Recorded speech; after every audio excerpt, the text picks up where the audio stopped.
बारामतीत राष्ट्रवादी काँग्रेसचे अध्यक्ष आणि उपमुख्यमंत्री सुनेत्रा पवार या 2 लाखाहून अधिक विक्रमी मतांनी विजयी झाल्या आहेत।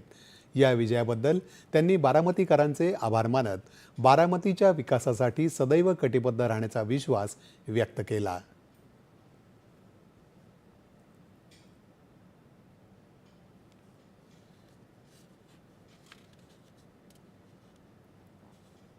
खरं तर दादानंतरची ही पहिली निवडणूक आहे।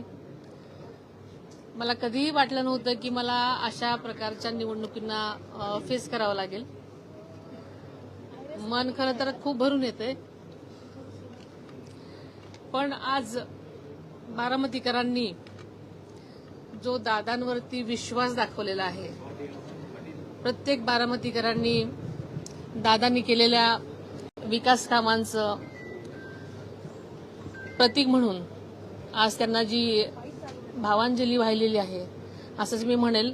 कारण जे मतदान आहे ते बारामतीकरांनी आदरणीय दादांवर दाखवलेला विश्वास, त्यांनी आजपर्यंत केलेली त्यांची सेवा आणि दादांनी केलेलं जनतेवरचं प्रेम हे त्यांनी त्यांच्या मतातून दिलेलं आहे।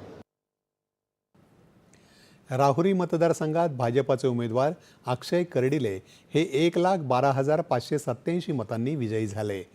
उपमुख्यमंत्री अजित पवार यांच्या निधनामुळे रिक्त झालेल्या बारामती जागेसाठी तर अहिल्यानगर जिल्ह्यातील राहुरी मतदारसंघात भाजपा आमदार शिवाजी कर्डिले यांच्या निधनामुळे 23 एप्रिलला या ठिकाणी पोटनिवडणूक झाली होती।